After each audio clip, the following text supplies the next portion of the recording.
रात घिर चुकी थी। कस्बे से बाहर निकलती हुई वो कच्ची सड़क, जिस पर दिन में भी लोग कदम रखते हुए हिचकिचाते थे, अब सन्नाटे में डूबी थी। पेड़ों की टहनियां हवा में झूलते हुए अजीब सी करहाती आवाज निकाल रही थीं। चारों ओर सन्नाटा ऐसा जैसे दुनिया ही थम गई हो। गांव के बूढ़े अक्सर कहते थे, इस सड़क पर रात को मत जाना बेटा, वहां सिर्फ इंसान नहीं और भी बहुत कुछ है। बच्चे जब ये सुनते तो डर से आंखें फैला लेते और जवान हंसकर टाल देते। मगर एक बात तय थी, रात के बाद कोई भी इस सड़क पर अकेला नहीं निकलता। कस्बे का नाम था चंदनपुर, एक छोटा सा गांव जहां लोग आपस में मिलजुल कर रहते थे। लेकिन गांव के बाहर, खेतों के पार, एक लंबा रास्ता था जो जंगल के बीच से होकर गुजरता और सीधे शहर तक जाता था। यही रास्ता लोगों की रोजमर्रा की जिंदगी का हिस्सा था। लेकिन एक हादसे ने सब कुछ बदल दिया। 20 साल पहले एक दुल्हन इसी सड़क पर अपने पति का इंतजार कर रही थी। उसने शादी के दूसरे ही दिन अपने पति को शहर भेजा था। दुल्हन ने लाल साड़ी पहनी थी और सज धज कर दरवाजे पर खड़ी थी। पति ने वादा किया था कि शाम तक लौट आएगा, लेकिन वो कभी नहीं लौटा। रास्ते में उसका भयानक एक्सीडेंट हो गया। लोग कहते हैं दुल्हन ने उस रात उसी सड़क पर पति का इंतजार किया और सुबह होने से पहले अपने दुपट्टे से पेड़ पर लटककर जान दे दी। तब से वो सड़क लाल साड़ी वाली औरत की वजह से मशहूर हो गई। लोग कहते हैं हर पूर्णिमा की रात वो औरत वहां दिखाई देती है, लाल साड़ी में, पायल की छनक के साथ। उसका चेहरा ढका होता है, लेकिन जिसने भी उसका चेहरा देखने की कोशिश की वो कभी जिंदा वापस नहीं लौटा। चंदनपुर के लोगों ने अपने अपने नियम बना लिए थे। सूरज ढलते ही उस सड़क से दूर रहना। अगर रात में पायल की छनक सुनाई दे तो आंखें बंद करके घर के अंदर रहना। और अगर किसी को वो औरत दिखाई दे तो उसका नाम तक जुबान पर न लाना। बच्चे जब भी शरारत करते माएं उन्हें डराती, सो जा वरना लाल साड़ी वाली तुझे ले जाएगी। गांव का माहौल हमेशा डर और रहस्य से घिरा रहता।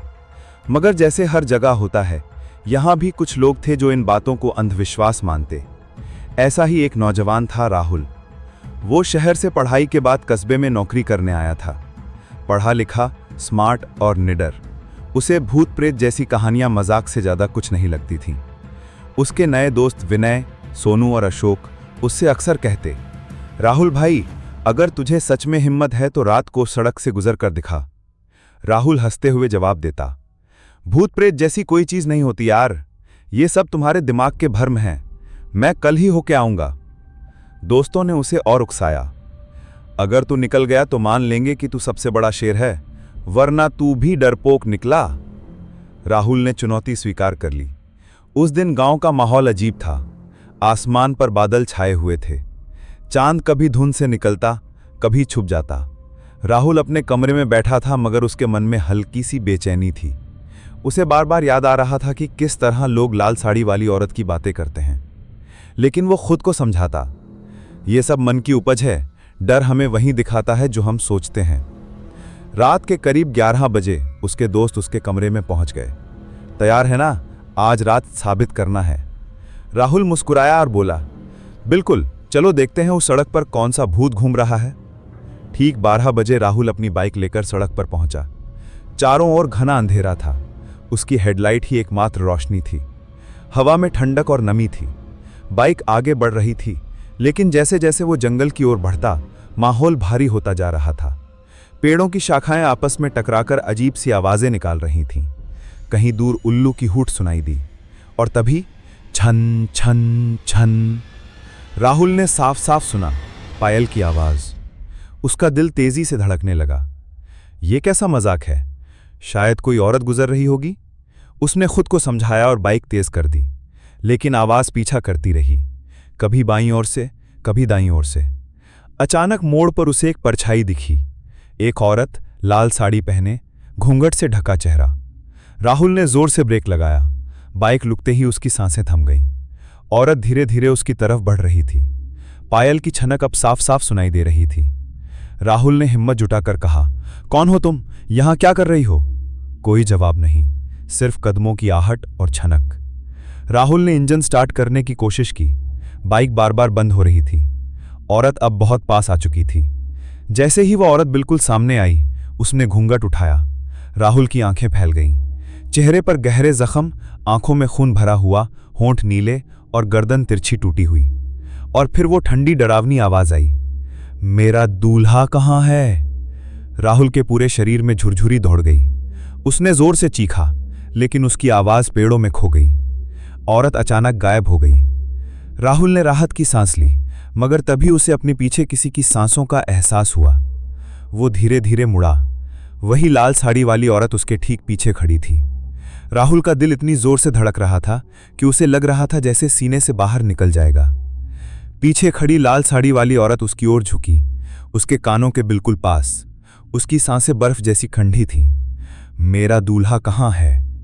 राहुल की आंखों के सामने अंधेरा छा गया। उसके हाथ पांव सुन्न हो गए। उसने चीखने की कोशिश की पर गला जाम हो गया। अचानक बाइक का हॉर्न अपने आप बज उठा, और जैसे ही राहुल पलटा, औरत हवा में गायब हो चुकी थी। उसी समय सड़क के दूसरी ओर उसके दोस्त विनय और सोनू छिपे हुए थे। वे लोग राहुल की हिम्मत की परीक्षा लेने आए थे, लेकिन इस बार वे भी डर गए। विनय बुदबुदाया, तुमने देखा? वो औरत सच में थी, ये कोई मजाक नहीं। सोनू कांपते हुए बोला, चुप कर, कहीं सुन न ले, चल भागते हैं। लेकिन तभी राहुल की बाइक अपने आप तेज रफ्तार से दौड़ने लगी।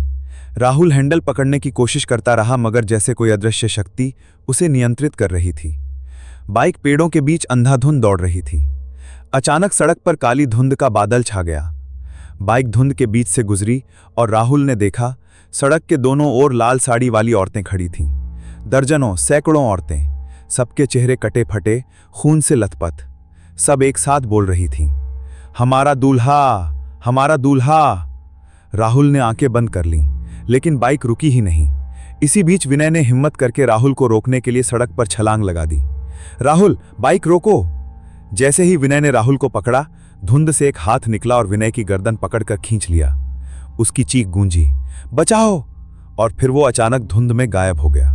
ना कोई शरीर, ना कोई खून, बस खाली सड़क और गहरी धुंध।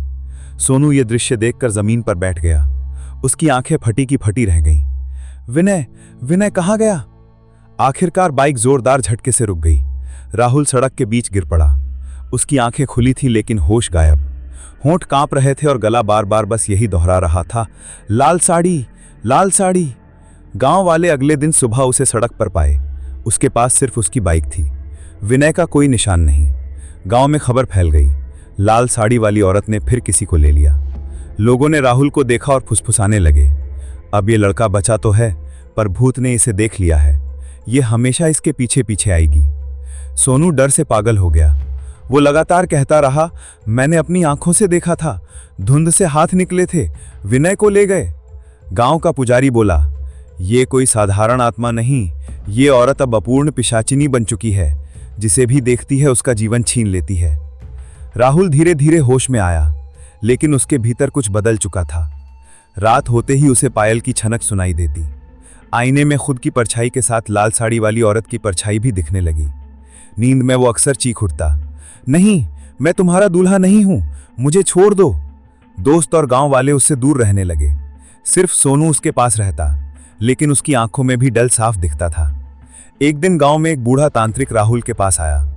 उसने राहुल को देखते ही कहा, बेटा, ये लड़का चुना गया है। लाल साड़ी वाली औरत की आत्मा इसे अपना मान चुकी है। अब या तो ये उसकी कैद में जाएगा या उसके शाप को तोड़ेगा। राहुल ने कांपते हुए पूछा, शाप? कौन सा शाप? तांत्रिक ने आंखें गहरी कर लीं। 20 साल पहले जो दुल्हन मरी थी, उसका विवाह अधूरा रह गया था। अब उसकी आत्मा हर युवा लड़के को अपना दूल्हा मानकर भटकती है। जब तक उसकी अधूरी शादी पूरी नहीं होगी, ये खून का सिलसिला चलता रहेगा। राहुल का खून जम गया। तो इसका मतलब मैं अगला? तांत्रिक ने सिर्फ सिर झुका लिया। राहुल तांत्रिक की बात सुनकर सन्न रह गया। अधूरी शादी, अधूरा जीवन, इसका मुझसे क्या लेना देना है? तांत्रिक ने गहरी सांस ली और बोला, तुझे समझना होगा कि यह सब ऐसे ही नहीं हुआ। वो औरत कोई साधारण आत्मा नहीं, उसकी मौत ही उसकी आत्मा की जंजीर बन गई। 20 साल पहले चंदनपुर में राधिका नाम की लड़की रहती थी। वो बेहद खूबसूरत थी, बड़ी बड़ी आंखें, गोरी चमड़ी और हमेशा लाल रंग पहनने की आदत। गांव में हर कोई उसकी सुंदरता की तारीफ करता। उसकी शादी गांव के सबसे होनहार युवक अर्जुन से तय हुई। अर्जुन पढ़ा लिखा और नेक दिल था। शादी बड़े धूमधाम से हुई। पूरा गांव नाचा गाया। राधिका लाल साड़ी और लाल चुनरी में दुल्हन बनी, बिल्कुल अप्सरा जैसी। शादी की अगली सुबह अर्जुन को शहर जाना पड़ा। उसने राधिका से कहा, बस कुछ काम है, शाम तक लौट आऊंगा, तुम तैयार रहना, हम मंदिर जाकर पहली पूजा करेंगे। राधिका ने शर्माते हुए सिर झुका लिया। उसने लाल साड़ी पहनकर दरवाजे पर अर्जुन का इंतजार करना शुरू कर दिया, लेकिन वो शाम कभी नहीं आई। अर्जुन का रास्ते में भयानक एक्सीडेंट हो गया। उसकी लाश भी पहचान में नहीं आई। गांव वालों ने खबर राधिका तक पहुंचाई। वो चीखती रही, रोती रही, लेकिन सबसे बड़ा सदमा यह था कि शादी की पहली रात भी पूरी नहीं हुई थी। वो अधूरी दुल्हन रह गई थी। उसने कहा था, मैंने सिंदूर लगाया है, सुहाग का वादा लिया है, जब तक मेरा दूल्हा लौटकर नहीं आता मैं प्रतीक्षा करूंगी। उस रात वो लाल साड़ी पहनकर सड़क पर खड़ी रही। पूरी रात उसने इंतजार किया। सुबह होने से पहले उसने अपने दुपट्टे से पास के पेड़ पर फांसी लगा ली। गांव वालों ने उसकी लाश उतारी, मगर उसका चेहरा डरावना हो चुका था। आंखें खुली रह गईं, होंठ नीले और गले पर गहरा निशान। पंडित ने अंतिम संस्कार किया, लेकिन तब से उस सड़क पर अजीब घटनाएं होने लगीं। राहगीरों को लाल साड़ी में एक औरत दिखाई देने लगी। पायल की छनक सुनाई देती, मगर कोई दिखाई नहीं देता। जो भी उसका चेहरा देख लेता वो गायब हो जाता। लोगों ने समझा कि राधिका की आत्मा अभी भी दूल्हे का इंतजार कर रही है। क्योंकि उसकी शादी अधूरी रह गई थी, इसलिए उसकी आत्मा अपूर्ण और पिशाचिनी बन गई। तांत्रिक ने राहुल से कहा, अब वो औरत तुझे देख चुकी है, तुझे अपना दूल्हा मान चुकी है। जब तक उसका शाप टूटेगा नहीं, वो तेरा पीछा नहीं छोड़ेगी। राहुल की सांसें तेज हो गईं। तो क्या मैं मर जाऊंगा? तांत्रिक ने आंखें मूंद ली। मरना ही तेरी किस्मत हो ये जरूरी नहीं, लेकिन अगर तू उसके शाप को तोड़ सका तो न सिर्फ तू बचेगा, बल्कि उस आत्मा को भी मुक्ति मिलेगी। राहुल ने कांपते हुए पूछा, कैसे? तांत्रिक ने धीमे स्वर में कहा, उसकी शादी पूरी करनी होगी। राहुल के दिल की धड़कन थम गई। क्या, भूत से शादी? तांत्रिक बोला, हां, या तो तू उसकी आत्मा का दूल्हा बनेगा या उसकी अगली लाश। उस रात राहुल सो ही नहीं सका। जैसे ही वो आंखें बंद करता, उसे लाल साड़ी वाली औरत सपने में दिखाई देती। कभी वो उसके सामने बैठकर हाथों में वरमाला पकड़े होती, कभी सुहाग गीत गाती, तो कभी चीखते हुए कहती, तूने मुझे क्यों छोड़ा? तू ही मेरा दूल्हा है। राहुल पसीने में भीगकर जाग जाता। उसके कमरे की दीवारों पर पायल की छनक गूंजती। कभी खिड़की के बाहर लाल साड़ी का घूंघट झूलता दिखाई देता। सोनू ने एक रात उसे हिलाकर उठाया। राहुल, तू सोते सोते किसी से बात कर रहा था, कह रहा था, हां, मैं तुम्हारा हूं, मैं तुम्हारा दूल्हा हूं। राहुल कांप गया। नहीं, मैं पागल हो रहा हूं। अगले दिन गांव में एक बूढ़ी औरत राहुल के पास आई। उसकी आंखें धंसी हुई थीं, चेहरा झुर्रियों से भरा। उसने राहुल की ओर इशारा करते हुए कहा, बेटा, मैंने कल रात सपना देखा। राधिका तुझे अपने पास बुला रही थी। उसने कहा, मेरा दूल्हा आ गया है। राहुल के पैरों तले जमीन खिसक गई। राहुल अब हर पल डर के साए में जी रहा था। दिन में वो सामान्य दिखने की कोशिश करता, मगर रात ढलते ही उसका कमरा किसी कब्रिस्तान जैसा महसूस होने लगता। पंखे की आवाज के बीच उसे पायल की छनक सुनाई देती। आईने में अपनी परछाई के साथ लाल साड़ी वाली औरत की परछाई भी दिखती, और कभी कभी सोते समय उसे महसूस होता कि कोई बर्फ जैसे ठंडे हाथों से उसका माथा सहला रहा है। सोनू भी अब डर से टूटा जा रहा था। एक रात उसने कहा, राहुल, ये सब हमारे बस का नहीं, मैं गांव छोड़ दूंगा। राहुल ने थके स्वर में कहा, तू मुझे अकेला छोड़कर नहीं जा सकता। अगर तू गया तो मैं मर जाऊंगा। सोनू चुप हो गया। उसकी आंखों में डर साफ झलक रहा था, लेकिन दोस्ती उसे रोक रही थी। 3 दिन बाद अजीब घटनाएं और बढ़ने लगीं। राहुल जब अपने कमरे में लौटा तो उसने देखा, फर्श पर हल्दी लगी हुई थी, जैसे किसी ने शादी की रस्म की हो। बिस्तर पर लाल चुनरी रखी थी, जिस पर ताजा सिंदूर बिखरा हुआ था, और कभी कभी सोते समय उसे महसूस होता कि कोई बर्फ जैसे ठंडे हाथों से उसका माथा सहला रहा है। सोनू भी अब डर से टूटा जा रहा था। एक रात उसने कहा, राहुल, ये सब हमारे बस का नहीं, मैं गांव छोड़ दूंगा। राहुल ने थके स्वर में कहा, तू मुझे अकेला छोड़कर नहीं जा सकता, अगर तू गया तो मैं मर जाऊंगा। सोनू चुप हो गया। उसकी आंखों में डर साफ झलक रहा था, लेकिन दोस्ती उसे रोक रही थी। 3 दिन बाद अजीब घटनाएं और बढ़ने लगीं। राहुल जब अपने कमरे में लौटा तो उसने देखा, फर्श पर हल्दी लगी हुई थी, जैसे किसी ने शादी की रस्म की हो। बिस्तर पर लाल चुनरी रखी थी, जिस पर ताज़ा सिंदूर बिखरा हुआ था, और दरवाजे पर हल्की सी मेहंदी की खुशबू तैर रही थी। राहुल की चीख निकल गई, ये किसने किया? सोनू भाग कर आया और दृश्य देखकर पत्थर बन गया। हे भगवान, ये तो सच में शादी की तैयारी है। उस रात राहुल गहरी नींद में डूब गया। सपने में उसने देखा कि गांव की औरतें उसे घेरे बैठी हैं। वे सब लाल साड़ी पहने थीं, चेहरे पर कोई भाव नहीं, उनके हाथों में हल्दी के कटोरे थे।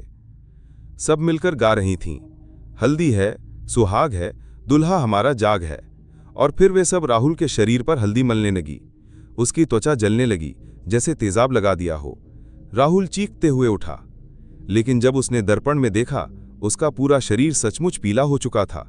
हल्दी की गंध पूरे कमरे में फैली हुई थी। सोनू अब ये सब बर्दाश्त नहीं कर पा रहा था। राहुल, ये औरत अब तुझे छोड़ने वाली नहीं, तुझे उसका दूल्हा बनना ही पड़ेगा, वरना हम दोनों मर जाएंगे। राहुल की आंखें लाल हो गईं। मैं मर जाऊंगा, लेकिन किसी भूत से शादी नहीं करूंगा। लेकिन उसी पल दरवाजे पर हल्की खटखटाहट हुई और बाहर से वही आवाज आई, हल्दी हो गई, अब अगली रस्म होगी। दोनों के रोंगटे खड़े हो गए। अगले दिन राहुल जब उठकर अपने हाथों की ओर देखता है तो उसके हाथों में ताज़ा मेहंदी के डिजाइन बने होते हैं। डर ये था कि उसने तो मेहंदी लगाई ही नहीं थी। सोनू का चेहरा पीला पड़ गया। अब समझ आया, ये शादी जबरन हो रही है, रस्में अपने आप पूरी होंगी, अगली बार शायद तेरे गले में वरमाला होगी। राहुल पसीने से तर हो गया। उसके दिल में एक ही सवाल गूंज रहा था, क्या सचमुच मैं उसकी आत्मा का दुल्हा बन जाऊंगा? रात होते ही कमरे की दीवार पर खुद ब खुद खून से लिखा एक वाक्य उभरा, 7 दिन बाद हमारी शादी होगी। राहुल का दिमाग सुन्न पड़ गया। सोनू जमीन पर गिर पड़ा। दोनों समझ गए कि अब मौत का खेल शुरू हो चुका है। उसी रात गांव के ही एक लड़के अशोक ने हिम्मत दिखाने की कोशिश की। वो बोला, यह सब बकवास है, मैं जाकर देखता हूं। वो आधी रात को उसी सड़क पर गया। सुबह उसका शव पेड़ से लटकता मिला। उसके शरीर पर शादी की बारात जैसे फूल चढ़े हुए थे और उसके माथे पर लिखा था, दूल्हा हमारा है। गांव वाले चीखते भागते फिरने लगे। सबने कहा, अब वो औरत किसी भी हाल में राहुल को लेने आएगी। गांव अब दहशत में डूब चुका था। अशोक की मौत के बाद कोई भी राहुल के पास आने की हिम्मत नहीं करता था। सब जानते थे अब वो औरत हर हाल में शादी पूरी करेगी। राहुल और सोनू कमरे में बैठे थे, दरवाजा बंद, खिड़कियां जकड़ी हुईं, फिर भी बाहर से पायल की छनक लगातार सुनाई दे रही थी। आधी रात को अचानक ढोलक की आवाज गूंजने लगी। राहुल और सोनू ने खिड़की से झांका। गली में दर्जनों औरतें लाल साड़ी में बैठी थीं। सबके हाथों में ढोलक थी और वे गा रही थीं, आजा रे मेरे दूल्हे राजा। उनकी आंखें खोखली थीं, चेहरे पर खून के धब्बे। फिर सब एक साथ राहुल की खिड़की की तरफ देखने लगी। राहुल की आत्मा कांप गई। उसने खिड़की बंद कर दी, मगर आवाजें दीवारों के भीतर से गूंज रही थीं। सोनू चिल्लाया, अब तो पूरा गांव इन चुड़ैलों से भर गया है। 2 दिन बाद राहुल अपने कमरे में सो रहा था। अचानक उसे शहनाई और ढोल की आवाज सुनाई दी। वो भागकर बाहर निकला। गली में बारात निकल रही थी। घोड़े पर कोई नहीं था, लेकिन बारात में शामिल सब लोग लाल साड़ी पहने औरतें थीं। वे गा रही थीं, दूल्हा हमारा है, आज हमारी शादी है। राहुल की आंखों के सामने अंधेरा छा गया। उसे महसूस हुआ जैसे उसके पैरों में अपने आप घुंघरू बंध गए हों। सोनू ने उसे पकड़ा, राहुल संभल, मत जाना उनके साथ। लेकिन राहुल की आंखें सुर्ख हो गईं। उसके होठों से अपने आप शब्द निकले, मैं दूल्हा हूं, मुझे जाना है। उस रात सोनू ने राहुल को रस्सियों से बांध दिया ताकि वो बारात में न चला जाए। लेकिन जैसे ही घड़ी ने 12 बजाए, कमरे की दीवारों से लाल साड़ी वाली औरतें निकलने लगीं। उनमें सबसे आगे वही औरत थी, राधिका। उसकी आंखें खून से भरी, गले पर नीले दाग और होठों पर भयानक मुस्कान। वो राहुल के पास आई और बोली, अब अगली रस्म है रक्तदान की। दूल्हा मेरा है, उसका खून मेरा होगा। उसने अपने नाखून राहुल की गर्दन पर रख दिए। राहुल दर्द से तड़प उठा। उसकी गर्दन से खून बहने लगा और राधिका ने उसे अपने हाथों से चाट लिया। सोनू ये देख पागल हो गया। उसने तांत्रिक को याद किया और जोर से मंत्र पढ़ने लगा। कुछ देर के लिए औरतें पीछे हट गईं, लेकिन राधिका ने चीखते हुए कहा, भाग मत सोनू, अगला नंबर तेरा है। अगली रात गांव के मंदिर में अजीब घटना हुई। पंडित ने देखा कि विवाह मंडप अपने आप सज गया। फर्श पर लकड़ियां, बीच में अग्निकुंड और चारों तरफ लाल साड़ी वाली औरतें बैठी थीं। सबने एक साथ कहा, 7 दिन पूरे हुए, अब अग्नि रस्म पूरी होगी। राहुल अपने आप वहां खींचा चला गया। सोनू पीछे पीछे दौड़ा, मगर जैसे ही वो मंडप में घुसा, दरवाजा अपने आप बंद हो गया। राधिका ने राहुल का हाथ पकड़कर उसकी कलाई पर खून से सिंदूर बना दिया। फिर उसकी मांग में सिंदूर डालने लगी। राहुल बेकाबू होकर चीख रहा था, नहीं, मैं इंसान हूं, मैं तुम्हारा दूल्हा नहीं हूं। मगर उसकी आवाज आग की लपटों में दब गई। सोनू ने जोर लगाकर दरवाजा तोड़ दिया। वो अंदर घुसा और राहुल को खींचने की कोशिश की, लेकिन तभी दर्जनों हाथ धुंध से निकले और सोनू को पकड़कर खींच ले गए। उसकी चीख गूंजी, राहुल भाग जा, और अगले ही पल सोनू धुएं में विलीन हो गया। राहुल अकेला रह गया, चारों ओर भूतिया औरतें और बीच में राधिका। राहुल अब पूरी तरह टूट चुका था। सोनू गायब हो चुका था। गांव वाले ने उससे मुंह मोड़ लिया था और वो औरत हर रात और नजदीक आती जा रही थी। 7वां दिन खत्म हो रहा था। आधी रात को अचानक पूरे गांव में शहनाई और नगाड़ों की आवाज गूंजने लगी। गांव का हर घर अंधेरे में डूब गया, मगर मंदिर से सुनहरी रोशनी फूट रही थी। जब राहुल मंदिर पहुंचा तो उसने देखा, मंदिर का आंगन दूल्हे की बारात जैसा सज चुका था। पेड़ों पर लाल कपड़े बंधे थे, जमीन पर गुलाब की पंखड़ियां बिखरी थीं और बीच में एक विशाल अग्निकुंड जल रहा था। चारों ओर वही लाल साड़ी वाली औरतें बैठी थीं। उनकी आंखें अंगारों जैसी चमक रही थीं। सब मिलकर गा रही थीं, आज हमारी दुल्हन बनेगा, आज हमारी आत्मा चैन पाएगी। और उनके बीच में राधिका खड़ी थी, लाल जोड़े में, माथे पर चमकता सिंदूर, लेकिन चेहरा सड़ चुका, आंखें खून से लथपथ। राधिका ने धीमी आवाज में कहा, राहुल, आज से बहुत साल पहले मैं इस गांव की दुल्हन बनने वाली थी, मगर 7 फेरों से पहले ही मेरे दुल्हे ने मुझे धोखा दिया और मैं कुएं में कूदकर मर गई। मेरी आत्मा आज तक अधूरी है। तू वही है, मेरा अधूरा दुल्हा, अब तू मुझे पूरा करेगा। राहुल कांप गया, नहीं, मैं तेरे अतीत का दूल्हा नहीं हूं, मैं और इंसान हूं। राधिका हंस पड़ी। उसकी हंसी से मंदिर की दीवारें कांप गईं। तेरी आत्मा वही है, तेरा चेहरा वही है, भाग्य से तू ही चुना गया है। औरतों ने राहुल को पकड़ लिया और मंडप में बैठा लिया। राधिका उसके सामने बैठ गई। अग्निकुंड की लपटें तेज हो गईं। पहला फेरा, औरतों ने मंत्र गाए। दूसरा फेरा, राहुल की आंखों से खून के आंसू बहने लगे। तीसरा फेरा, हवा में सड़े हुए मांस की बदबू फैल गई। चौथा फेरा, मंदिर की घंटियां अपने आप बजने लगीं। 5वां फेरा, सोनू की चीखें फिर से गूंजने लगीं, भाग राहुल। 6ठा फेरा, राहुल की सांस रुकने लगी, जैसे कोई उसका गला दबा रहा हो। और जब 7वां फेरा शुरू हुआ, राधिका ने राहुल का हाथ पकड़कर उसकी कलाई काट दी। उसके खून की बूंदें अग्नि में गिरीं और आग काली हो गई। राहुल आखिरी हिम्मत जुटाकर चिल्लाया, अगर तू सचमुच दुल्हन है तो इस आग को पार कर दिखा, आग सच्चाई को पहचान लेगी। राधिका हंसते हुए आग में कूदी, लेकिन जैसे ही उसका शरीर लपटों से टकराया, उसकी चीख फूट पड़ी। उसकी त्वचा जलने लगी और उसका चेहरा पिघलकर राख बन गया। वो चिल्लाई, तूने मुझे धोखा दिया, मैं वापस आऊंगी, तेरे खून में बस चुकी हूं, तेरी हर औलाद मेरी होगी। और देखते ही देखते पूरा मंडप आग की लपटों में समा गया। जब आग बुझी तो मंदिर पूरी तरह राख हो चुका था। गांव वाले दौड़े तो देखा, राहुल जमीन पर बेहोश पड़ा है।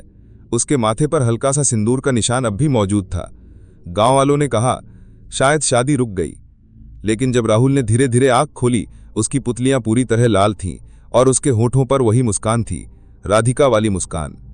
राहुल मंदिर से जीवित बाहर आया, लेकिन वो अब पहले जैसा इंसान नहीं था। गांव वाले उसे उठाकर घर ले गए। उसकी सांसें चल रही थी, मगर आंखें वो अब भी रशूर्ख लाल थीं। रात को राहुल आईने के सामने खड़ा हुआ। उसने खुद को देखा।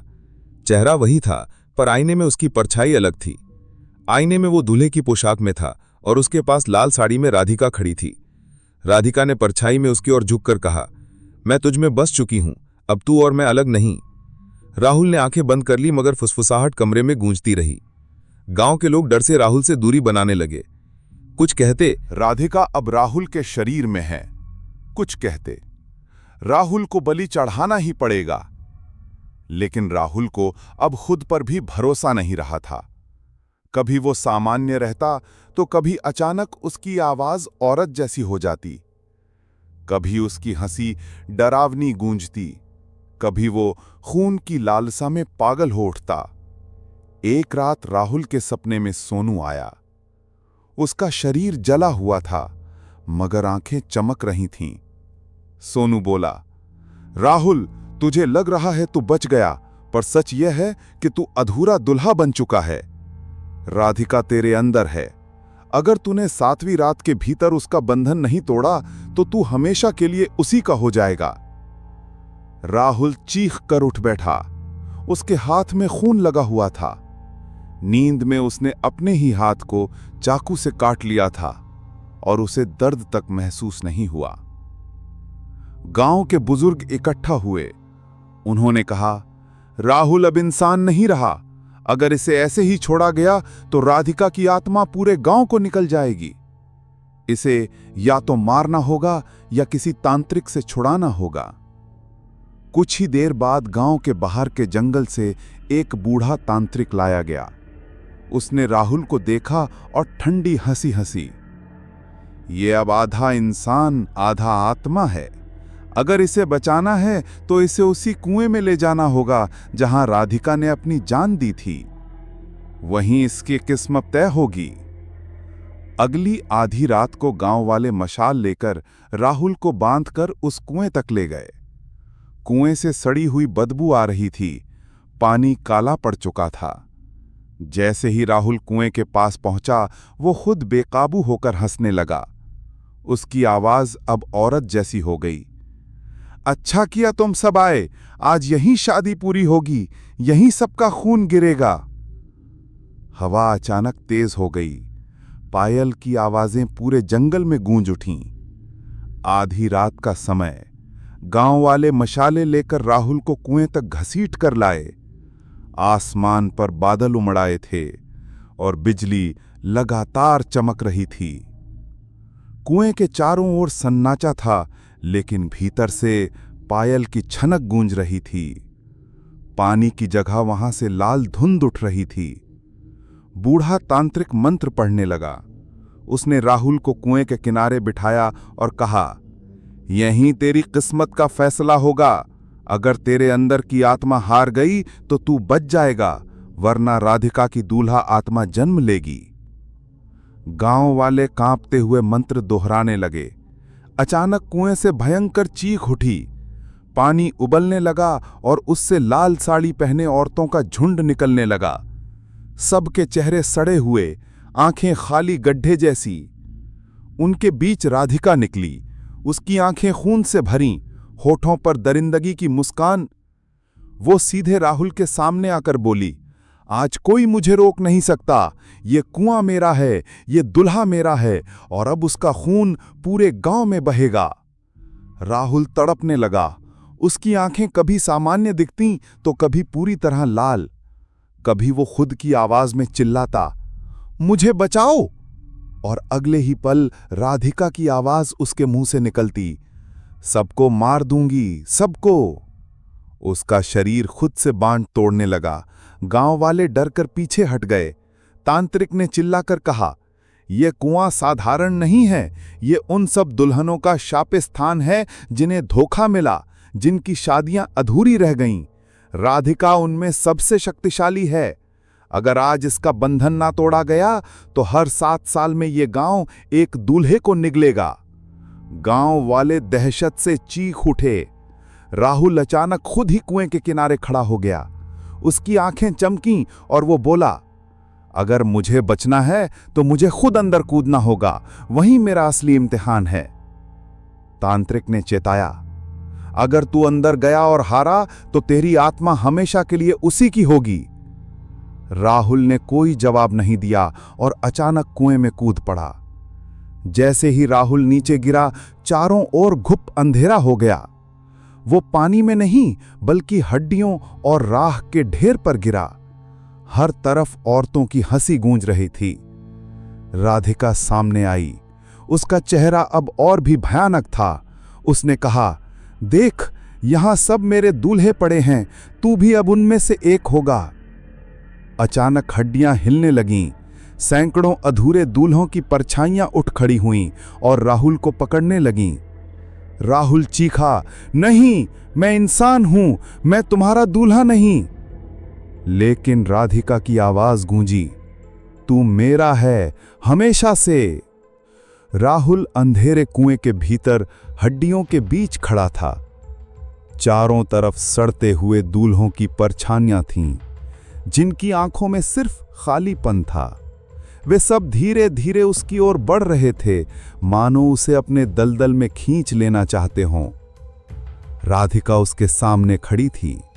लाल साड़ी हवा में फड़फड़ा रही थी और उसकी लंबी जीभ राहुल के चेहरे तक पहुंच रही थी। उसने फुसफुसाकर कहा, तू भाग नहीं सकता, तेरी आत्मा अब मेरी है, आज हमारी अधूरी शादी पूरी होगी। उसके इशारे पर सारे दूल्हों की परछाइयां राहुल को पकड़ने लगीं। उसका शरीर जकड़ गया, उसकी सांस रुकने लगी। अचानक राहुल के दिमाग में सोनू की आवाज गूंजी, याद रख, डर से मत लड़, याद से लड़। उस औरत को उसके अतीत से तोड़ो।